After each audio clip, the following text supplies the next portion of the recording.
Suscríbete, activa la campanita y prepárate porque aquí el miedo es real. Aún recuerdo lo primero que vi, fue aterrador, estaba tan impactado que no podía ni hablar, temblaba por los nervios, sentía el sudor recorrer mi frente y mi nuca, ni siquiera parpadeaba, literalmente me congelé de la impresión al ver algo tan perturbador. Todo comenzó cuando me gradué de la Universidad de Médico Forense. Yo quería claramente trabajar en una morgue. Uno de mis maestros trabajaba en una. Sus funciones eran administrativas. Ese maestro me dijo que en algunos meses alguien saldría y dejaría la vacante. Él me recomendó y me puso al frente de la lista de espera. Mientras tanto comencé a buscar trabajo por fuera. Mediante un amigo me enteré que una familia de mucho dinero estaba buscando una persona con conocimientos básicos de medicina para que cuidara a una mujer mayor. La paga era buenísima, así que me entrevisté con la familia, les caí bien y obtuve el empleo. Mi primer día de trabajo fue muy impactante. A la mujer la tenían restringida, es decir, amordazada y atada de brazos y piernas a la cama.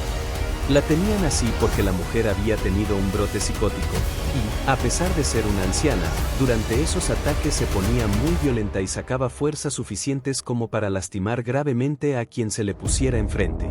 Esa mujer tenía una mirada agresiva. La familia me explicó que la gran parte del tiempo ella era muy tranquila, agradable y educada, es por eso que no querían enviarla a un asilo, ya que solo de vez en cuando se ponía agresiva. Yo, obviamente, pregunté sobre la causa de la situación de la señora. La familia no me contó mucho, de hecho fueron extremadamente cuidadosos con cada palabra que me dijeron. Me explicaron que la señora había tenido una experiencia muy fuerte un par de años atrás, y por eso estaba así. Ese primer día la familia estuvo conmigo y me explicaron todo lo que tenía que hacer, me asignaron mi cuarto, resultó ser un trabajo de 24 horas, 7 días a la semana. A mediodía la anciana se quedó dormida y despertó en la tarde-noche. En cuanto despertó le quitaron las ataduras, estaba ya bien.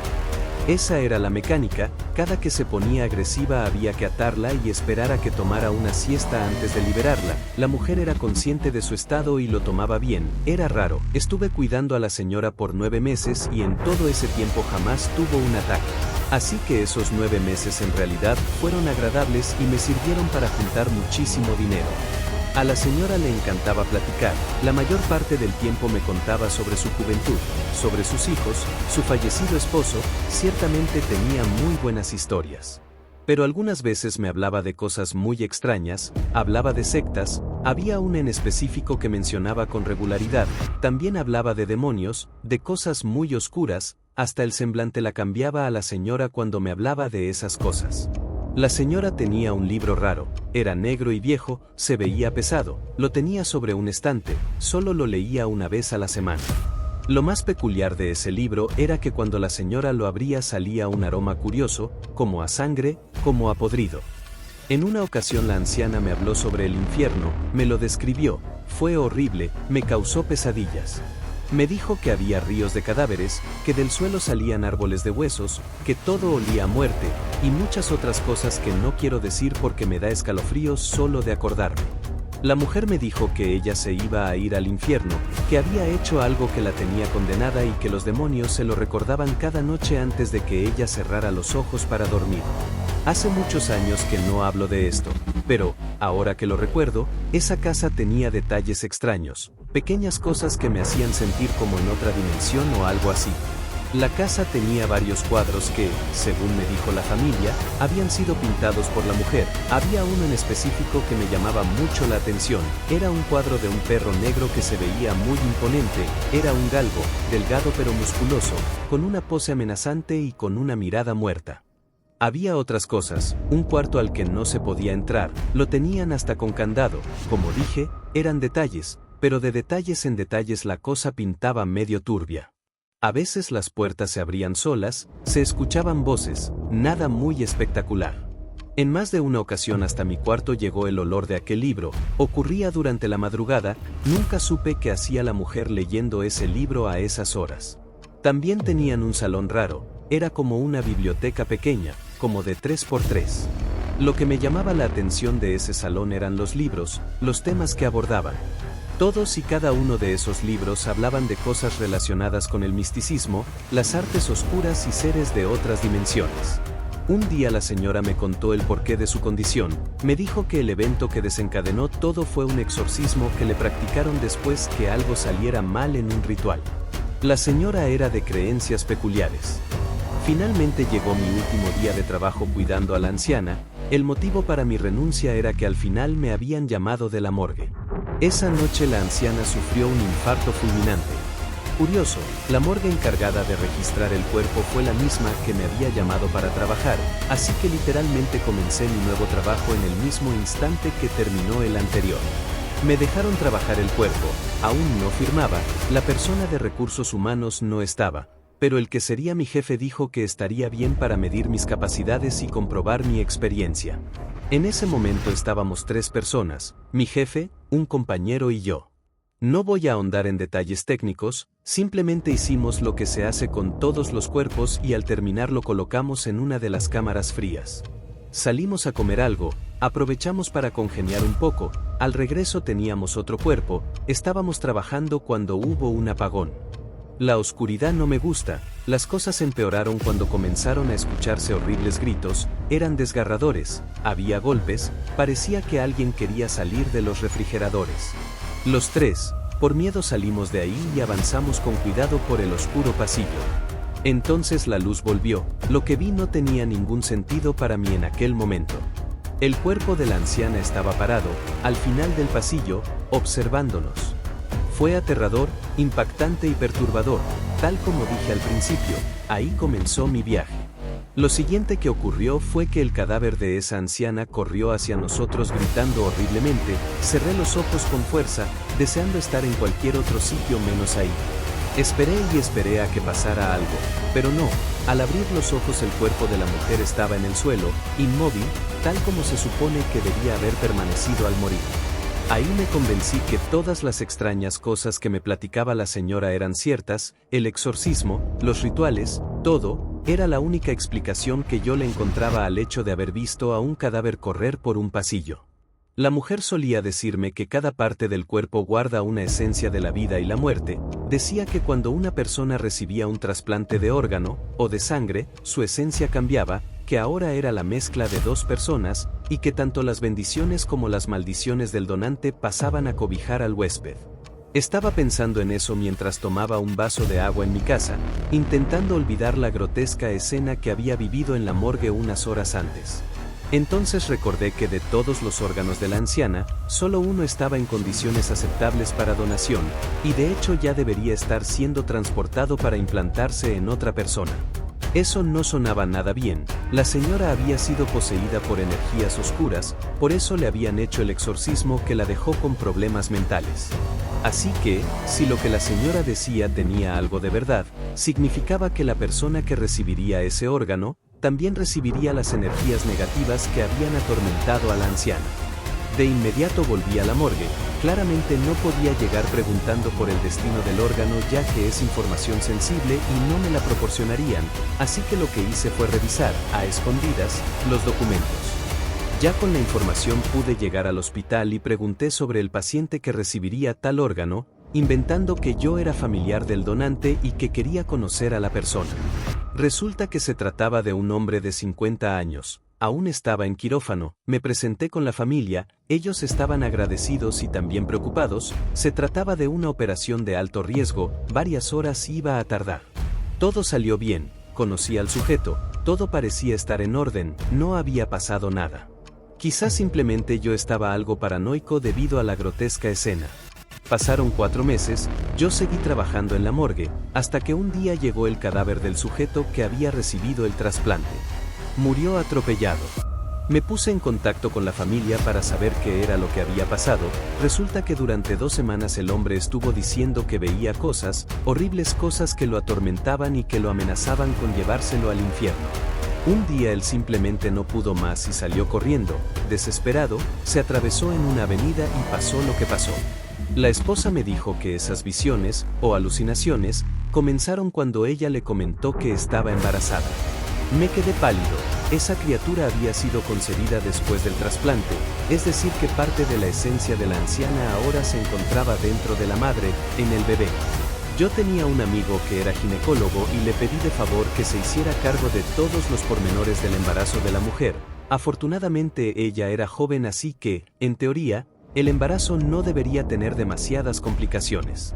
Me estaba involucrando demasiado en el caso, más de lo que debería, y los seres oscuros que habían matado a la anciana y al señor que recibió el trasplante comenzaron a notarlo. Una tarde cualquiera, mientras yo caminaba de la morgue a mi casa, un perro negro, galgo, bastante grande, igual que el que había visto en el cuadro de la casa de la anciana, comenzó a seguirme de lejos. Yo noté rápido su presencia, las miradas que me lanzaba eran bastante pesadas. Di varias vueltas innecesarias, alargando el camino a casa, con la intención de que aquel perro dejara de seguirme, pero no ocurrió. Cada que volteaba podía ver al canino. Al llegar a casa me encerré, trabé la puerta con una silla, aseguré las ventanas y encendí todas las luces de la casa. Yo en verdad me sentía en peligro. Hasta el hambre se me quitó, y eso que llevaba más de 9 horas sin probar bocado. Agarré una silla, la puse cerca de la puerta y ahí me senté, esperando que nada ocurriera. Ni siquiera recuerdo haberme quedado dormido, pero unos golpes en la puerta me despertaron. Yo grité, preguntando quién era, pero nadie respondió. En su lugar, los golpes comenzaron a ser más fuertes y más rápidos. Luego de unos instantes el ruido cesó, no ocurrió nada más. Al día siguiente, al salir de mi casa para ir al trabajo, descubrí que había garrapatas afuera de la puerta. Eran muchísimas, obvio no las conté, pero fácilmente eran más de 100. Volví dentro, sin tocar la puerta, y me acabé todo el veneno que tenía para matar a esos bichos. Al volver todas las garrapatas estaban tiradas en el suelo, muertas. Limpié todo y me dispuse a cenar, ya más tranquilo, convencido de que ningún perro me había seguido. Estaba en eso cuando la puerta se abrió bruscamente y una corriente de aire frío envolvió la casa. Yo me asusté, ya que no era posible que la puerta se abriera por ningún motivo. Siempre al entrar en casa dejaba la llave puesta y girada, ya sabes, para que un pedazo de metal atore la puerta con la pared. Eso debería ser suficiente para que la puerta no se abriera, pero por alguna razón sí se abrió. Cuando me levanté para cerrar la puerta me percaté que, en efecto, la llave estaba puesta y girada. Entonces sentí la mirada del perro, también escuché un ladrido. Sin pensarlo 2 veces cerré todo y nuevamente trabé la puerta con una silla. Ya en la madrugada, cuando me levanté para ir al baño, pude ver un bulto parado en una esquina de la sala. Me quedé helado, pero me convencí a mí mismo de que debía tratarse de una ilusión debido al sueño y a que en la oscuridad siempre te puedes imaginar que ves algo aunque no haya nada. Esa noche y varias más tuve pesadillas variopintas, pero había una que se estuvo repitiendo por más de una semana. Era el recuerdo de aquel pasillo, mientras veía el cadáver de la anciana correr hacia mí, gritando. Era muy escalofriante. Yo despertaba por la desesperación, sudando y con los latidos a tope, como si fuera a darme un infarto, igual que el que había matado a la señora. Durante los siguientes 8 meses, más o menos, tuve varios encuentros con el perro galgo, además de las pesadillas. Todo esto tomó una pausa cuando nació el hijo del hombre que murió atropellado. Era como si los oscuros seres no pudieran atormentar a 2 personas al mismo tiempo. Yo, que seguía haciéndome pasar como familiar de la anciana, me acerqué a la esposa, para preguntar por su bebé. Ella, creyendo mi historia, me pidió que fuera el padrino de bautizo del bebé. Acepté. Durante años todo transcurrió con normalidad, pero en cuanto el niño aprendió a hablar, con 3 años cumplidos, las cosas raras volvieron a comenzar. El niño decía que tenía un amigo imaginario. Daniel se llamaba el amigo. Lo extraño era la historia de origen del amigo. Se supone que Daniel era un ángel, andaba volando y se le quebraron las alas, luego cayó envuelto en una bola de fuego. Esa fue la historia que contó el niño sobre su amigo. Estamos de acuerdo que no se trata de una historia que un niño de 3 años pueda inventar. Al principio la madre lo tomó como el juego de un niño. Eso cambió cuando ella pudo ver al niño jugando con su hijo. Eso lo cambiaba todo. No se trataba de un invento, era un ser que habitaba en su casa y que jugaba con su hijo. Un ser que había caído del cielo envuelto en llamas tras perder sus alas. Yo sabía que todo estaba relacionado con las prácticas extrañas de la anciana que yo había cuidado, así que me puse a investigar, recordando cada cosa extraña que pudiera relacionarse con un ser cayendo del cielo. Pensaba y pensaba, entonces recordé una cosa. En alguna ocasión la anciana me mencionó algo sobre una secta, que no voy a mencionar para no meterme en problemas. El punto es que esa secta creía en un ser al que llamaban, el devorador de pecados. Eso era todo, la anciana no me había dicho nada más, y, como era de esperarse, en internet no encontré nada útil. Lo único que se me ocurría era infiltrarme en la secta, pero me daba miedo, así que me saqué esa idea de la mente. Opté mejor por acudir a una iglesia y consultar a un sacerdote. Le planteé la situación y poco pudo decirme, no tenía idea de la existencia de esa secta, ni tampoco de un ser llamado el devorador de pecados, pero lo que sí me dijo es que el amigo del niño, Daniel, no era algo bueno, posiblemente, según lo que contó el niño, podría tratarse de un demonio. Había llegado a un callejón sin salida, no había más pistas, ya no había nada, solo quedaba esperar a ver qué era lo siguiente que ocurriría. Una tarde, la mujer me llamó, el niño se había puesto enfermo, ella no tenía en qué moverse y me pidió de favor que pasara por ellos para ir al doctor. Fuimos a similares, el niño tenía mucho dolor en el estómago, de hecho, parecía que lo habían arañado. El doctor lo atendió y tal, le recetó algo y luego los llevé de regreso a casa. El niño decía que Daniel se había vuelto malo, que había sido él quien lo había arañado, incluso dijo que Daniel se lo iba a llevar lejos. La mañana siguiente, cuando la señora fue a buscar a su hijo, el niño ya no estaba. En su cama había una carta, totalmente ilegible, tal cual la haría un niño pequeño, solo había una palabra que sí se entendía, Daniel. Por supuesto que lo primero que hizo la señora fue ir a la policía, fue estando ahí que me llamó. Afortunadamente la persona que la atendió inmediatamente ascendió el caso a la fiscalía, supongo que por tratarse de un menor. También se desplegó una alerta Amber. Esa carta toda mal escrita y llena de garabatos era la única pista del paradero del niño. Los días pasaban y no había resultados. Yo sentía que había al menos una ligera posibilidad que la secta pudiera estar detrás de la desaparición del niño. Pero es que todo era tan rebuscado, intentaré resumirles lo que yo estaba pensando. Primero, la anciana termina relacionada de alguna forma con esa secta, algo ocurre, quizá un ritual que salió mal, y ella es sometida de emergencia a un exorcismo, logran salvarla pero las energías oscuras no la abandonan del todo y se adhieren a su esencia. Ella muere y el padre del niño, al recibir el trasplante, se lleva consigo una parte de la esencia de la anciana, y por tanto también se lleva a los seres oscuros. Esas cosas, por alguna razón se esperan a que conciba un hijo para matarlo.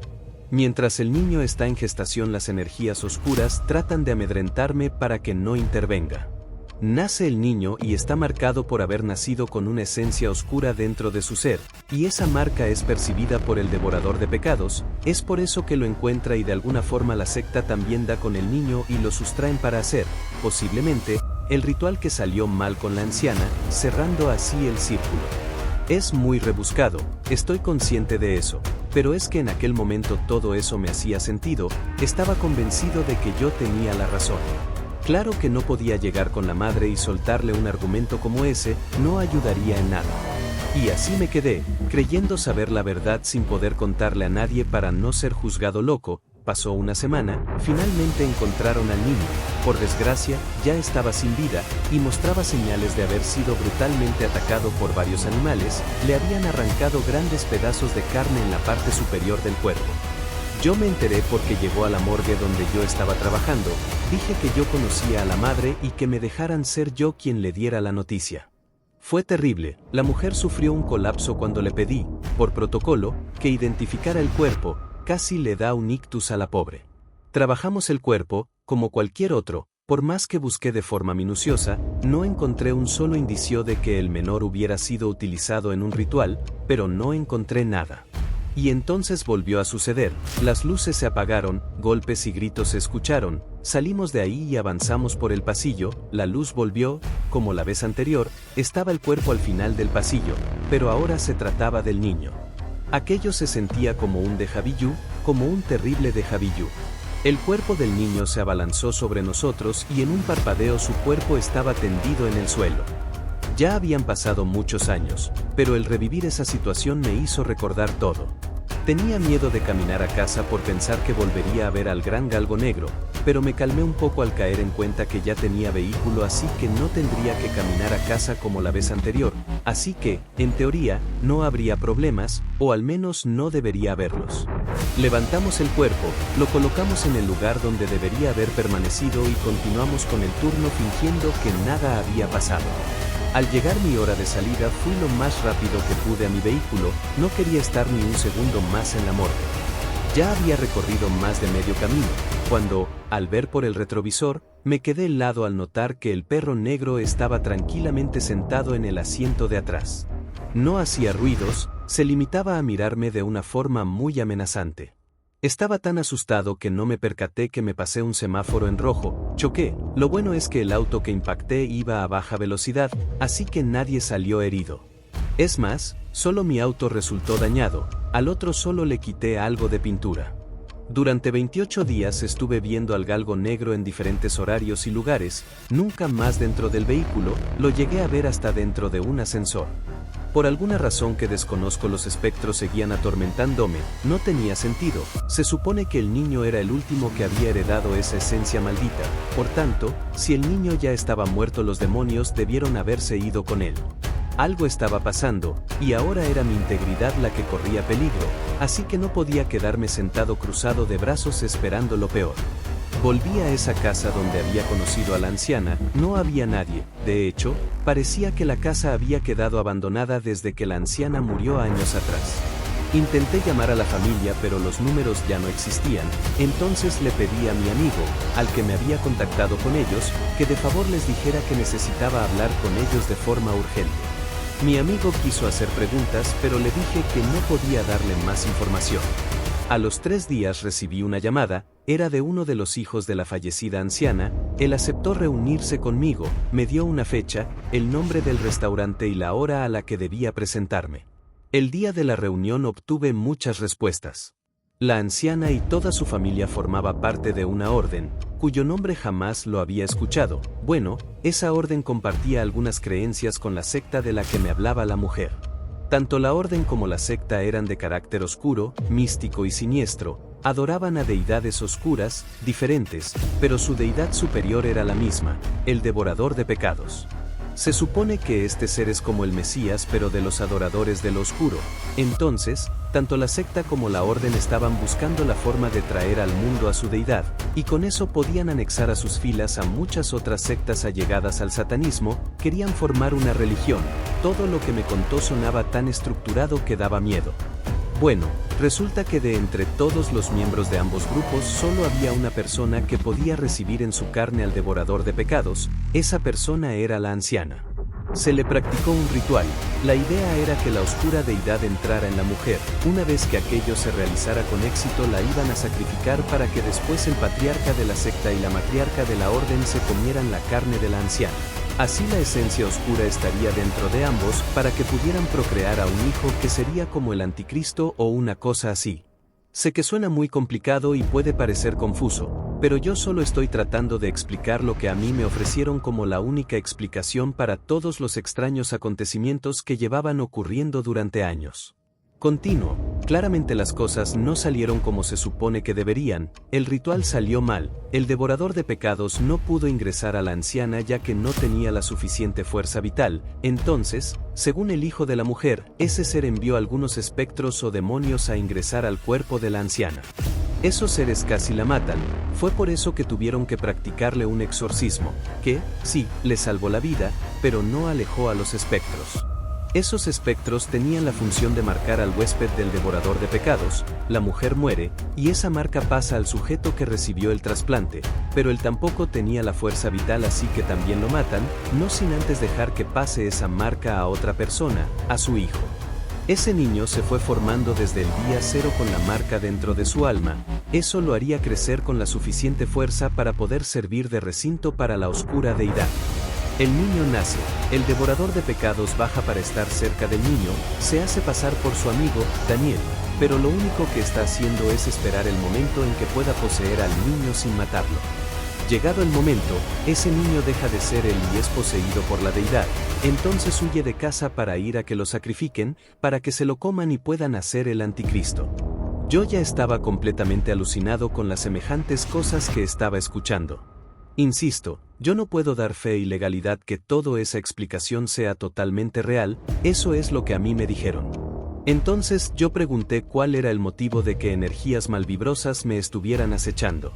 La respuesta fue aún más confusa. Me dijo, tiene que haber un observador, alguien debe saber lo que ocurre, solo así se cumple con el propósito. Luego de eso, el tipo se levantó de la mesa y se fue, dejándome más confundido de lo que ya estaba. Durante 40 días no pude dormir bien, sentía un inmenso terror solo de pensar que todo pudiera ser verdad. Ya no quería trabajar en la morgue, pues todo el tiempo estaba pensando que en cualquier momento un cuerpo se iba a levantar e iba a correr por el pasillo, tal como había sucedido con la anciana y con el niño. Una tarde llegó un cadáver con una característica peculiar, tenía una profunda herida en el brazo izquierdo, que comenzaba desde la palma de la mano. Esa herida, ya que limpiamos el cuerpo, notamos que era un símbolo que jamás había visto antes, era como una cruz, pero en lugar de tener una línea atravesada, tenía 3, y una de esas líneas era curva. Ese símbolo era la causa de la muerte, se lo habían marcado con un objeto punzocortante, ese objeto entró demasiado en el cuerpo causando un rápido desangramiento.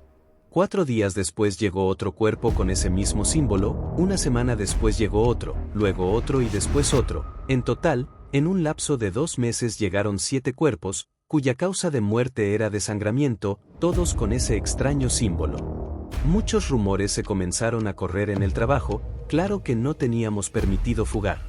Información, yo lo cuento porque esto pasó hace ya bastante tiempo. Bueno, en una ocasión escuché que un compañero, de los que van a recoger los cuerpos, mencionó al devorador de pecados. Sin pensármelo 2 veces fui a hablar con él, lo primero que pensé fue que él formaba parte o de la secta o de la orden, pero obvio no era el caso. Resulta que ese sujeto era un adorador de la Santa Muerte, y él ubicaba el símbolo y a la oscura deidad, porque su abuela, que era cubana y bruja, le platicaba sobre eso. Pasó el tiempo, no llegaron más cadáveres, la oscuridad dejó de atormentarme y la tranquilidad volvió a mi vida, pero no a mi cabeza. Yo era incapaz de pensar en otra cosa que no fuera en saber más y más sobre ese devorador de pecados, pero nunca más supe ningún detalle más, ni uno solo. A día de hoy desconozco si todo aquello que me contó el hijo de la anciana fue real, pero hay hechos que son innegables. Hubo 2 muertes relacionadas directamente con la anciana, llegaron cuerpos con un extraño símbolo, y en 2 ocasiones salió a flote el nombre del devorador de pecados. Aquí pueden ocurrir 2 cosas, la primera es que todo haya sido una increíble coincidencia, y la segunda es que el anticristo ande suelto en algún lugar. A quien escuche mi historia le dejo la última palabra.